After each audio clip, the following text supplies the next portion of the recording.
একটা জোয়ান মেয়ে রাধা শুনশান রাস্তা দিয়ে চলছিল। রাস্তায় ও ছাড়ার কেউ ছিল না।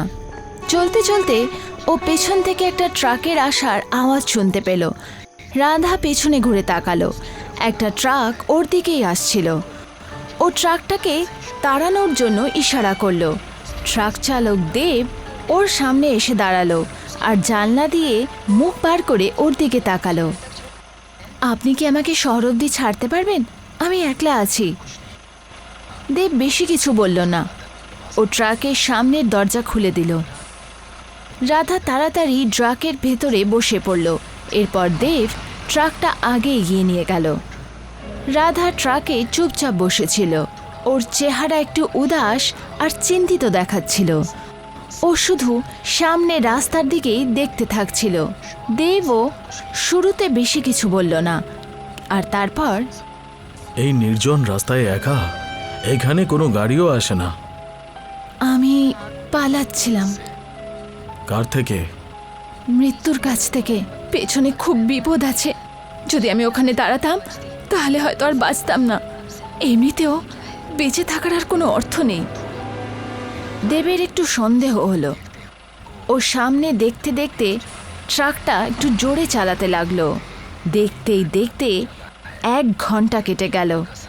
ট্রাকের ভেতরে নিস্তব্ধতা এখন একটু অদ্ভুত লাগছিল। রাধা এখনও চুপচাপ বসেছিল।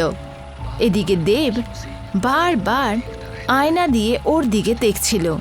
কিছুক্ষণ পর ও আবার চুপ ভাঙার চেষ্টা করলো। তোমার বাড়ি কোথায়? আমার কোনো ঘর নেই। যেখানে আমার ঘর ছিল সেখানে এখন শুধু ছাই আর চিৎকার আছে। সব কিছু শেষ হয়ে গেছে। আমি শুধু এখন এই জায়গা থেকে দূরে যেতে চাই, যেখানে আমাকে আর কেউ ছুঁতে পারবে না। তুমি কথা কিন্তু খুব অদ্ভুত বলছো। রাধা আস্তে আস্তে নিজের চেহারা দেবের দিকে ঘোরালো আর ওকে একটা ভয়ঙ্কর হাসি দিল। আপনার কি আমাকে দেখে ভয় হচ্ছে ড্রাইভার সাহেব? লোকেরা বলে যে এই রাস্তায় যাকেই দেখা যায় তারা মানুষ নয়। আপনার কি মনে হয় যে আমি কোনো ভূত? দেব ভয়ের চোটে ঘাবড়ে গেল। ওর গ্রামের পুরনো গল্প মনে পড়ে গেল। ও তৎক্ষণাৎ রাধার পায়ে দেখার চেষ্টা করল, কিন্তু অন্ধকার এত বেশি ছিল যে কিছুই পরিষ্কার দেখতে পেল না। কিছুক্ষণ পর ট্রাক একটা চেকপোস্টে এসে দাঁড়ালো। দেব ট্রাক থেকে নিচে নামলো আর রাধাকেও বাইরে বেরোনোর ইশারা দিল। রাধাও ট্রাক থেকে নিচে নামলো। ব্যাস, অনেক হয়েছে। তুমি এখানেই থামো। তুমি আমার গাড়ির কাছে আসবে না। আমি জানি তুমি একটা অতৃপ্ত আত্মা। চলে যাও এখান থেকে। কোথায় যাব ড্রাইভার বাবু? আত্মার তো কোনো ঠিকানাই হয় না। আপনি তো আমাকে নিজের গাড়িতে বসিয়েছেন। এবার আপনি আমাকে পিছু ছাড়াতে পারবেন না। ভূত কখনো নিজের শিকারকে ছাড়ে না। দেব পেছনের দিকে সরতে লাগলো। সেই সময় রাধা আস্তে আস্তে ভয়ঙ্করভাবে ওর দিকে এগোতে লাগলো। দেব ভয়ের চোটে সেখান থেকে পালাতে লাগলো। দেব জঙ্গলের মাঝখানে দ্রুত পালাতে লাগলো। চারপাশে রাধার ভয়ঙ্কর হাসি শোনা যাচ্ছিল। পালাতে পালাতে ও জঙ্গলের ভেতরে একটা ছোট কাঠের ঘর দেখতে পেল। দেব তাড়াতাড়ি তার ভেতরে চলে গেল। দেব কাঠের শেডের ভেতরে এলো আর ভয়ের চোটে কাঁপতে কাঁপতে বেঞ্চের নিচে লুকিয়ে পড়ল। কিছুক্ষণ পর রাধাও সেখানে এসে পৌঁছালো। ও ঝুঁকে বেঞ্চের নিচে দেখল আর দেবকে সেখানে লুকিয়ে থাকতে দেখল। দেবও খুব বাজেভাবে ভয় পেয়ে গেছিল। রাধার চেহারা খুবই ভয়ঙ্কর দেখাচ্ছিল। ওর চেহারায় কালো কাদা লেগেছিল। ভয় পেয়ে দেব নিজের পকেট থেকে একটা ধাতুর তাবিজ বার করে রাধার দিকে এগিয়ে দিল। দূরে থাকো, আমার কাছে আসবে না তুমি। আমার কাছে তাবিজ আছে। তুমি আমার কোনো ক্ষতি করতে পারবে না। ওপরের হাওয়া এই তাবিজের কাছে টিকতে পারে না। তাবিজ? সত্যি কি তোমার মনে হয় যে লোহার টুকরো দিয়ে? তখনই রাধা শেডের ভেতরে একটা খুব বাজে গন্ধ পেল। সেই গন্ধ পচে যাওয়া মাংসের মতন ছিল। রাধা এদিক ওদিক দেখতে লাগলো, কিন্তু কিছুক্ষণের মধ্যেই ও জানতে পারল যে সেই গন্ধ কারোর থেকে নয়, বরঞ্চ দেবের থেকে আসছিল। এটা এটা কিরম অদ্ভুত গন্ধ, যেন কোনো পচে যাওয়া লাশ। আর এটা তোমার থেকে কেন আসছে? হঠাৎ দেবের চেহারার ভাব পুরোপুরি বদলে গেল। রাধা ঘাবড়ে গিয়ে একটু পেছনে সরে গেল। তখনই দেব বেঞ্চের নিচ থেকে বাইরে বেরোলো, রাধার সামনে দাঁড়িয়ে রইল আর তাবিজ দূরে ফেলে দিল। কিছুক্ষণের মধ্যেই ওর ত্বক সবুজ দেখালো আর চোখ পুরোপুরি সাদা হয়ে গেছিল। এখন ওর রূপ একদম ভয়ঙ্কর আর শয়তানি দেখাচ্ছিল। এখন সব কিছু বদলে গেছিল। তখনই জানা গেল যে আসল ভূত কে। ভয় পেয়েছো? তুমি অনেক খেলা খেলেছো, এবারে একটা খেলা আমার নিজের গ্রামের লোকেদের খুব খিদা পেয়েছে, আর তোমার এই তাজা শরীরটা আমাদের খিদে মিটিয়ে দেবে। দেব হঠাৎ রাধার দিকে ঝাঁপিয়ে পড়ল। রাধা কোনোভাবে নিজেকে বাঁচানোর জন্য সেখান থেকে পালাতে লাগলো। রাধা জঙ্গলের মাঝখানে দ্রুত পালাতে লাগলো ও আবার ট্রাকের দিকে চলতে লাগলো। রাধা তাড়াতাড়ি ট্রাকের ভেতরে ঢুকে গেল আর দুটো দরজা বন্ধ করে নিল। তারপরও ভয়ের চোটে সিটের মাঝখানে বসে রইল। হঠাৎ ড্রাইভারের দিকে দরজা জোরে খুলল। দেব, যে এখন এক অদমরা ছিল, সে ট্রাকের ভেতরে ঝাঁপিয়ে পড়ল।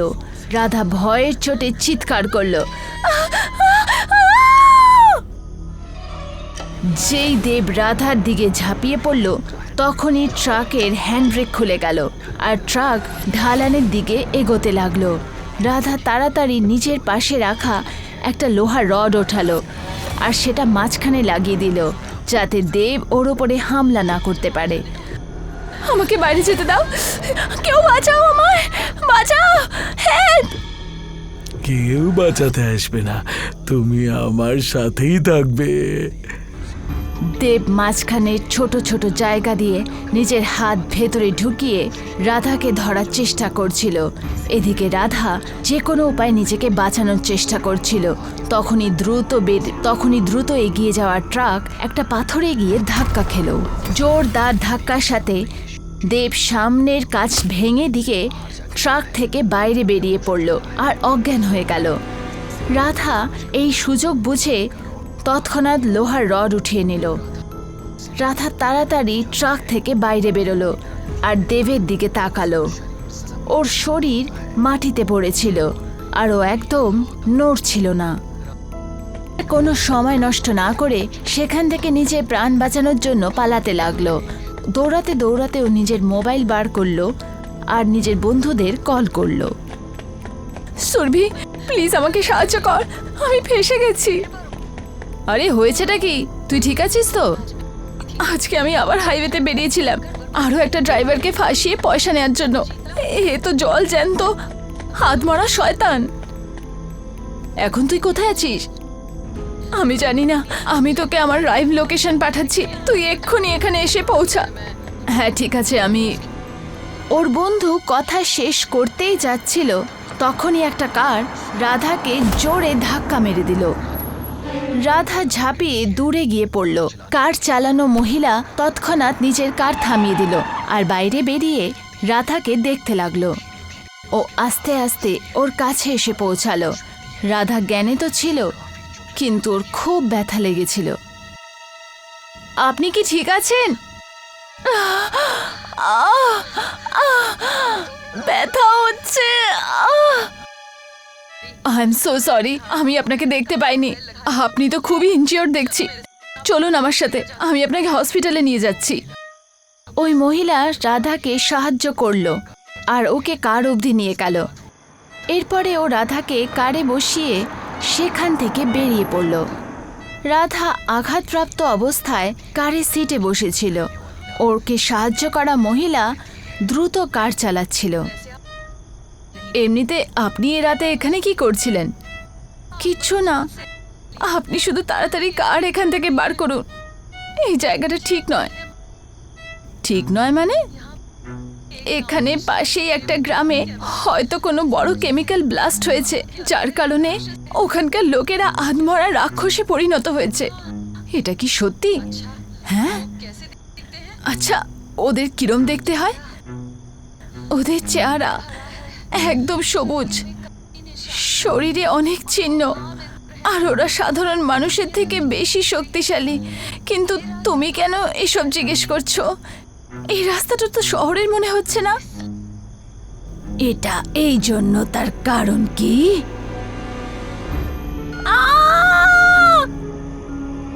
তখনই সেই মহিলা নিচের চেহারা রাধার দিকে ঘোরালো। সেই মুহূর্তেই জানা গেল যে ও নিজেও একটা আধমরা। ও হঠাৎ রাধার ওপরে ঝাঁপিয়ে পড়ল আর চলন্ত কারের মধ্যেই ওকে মেরে দিল।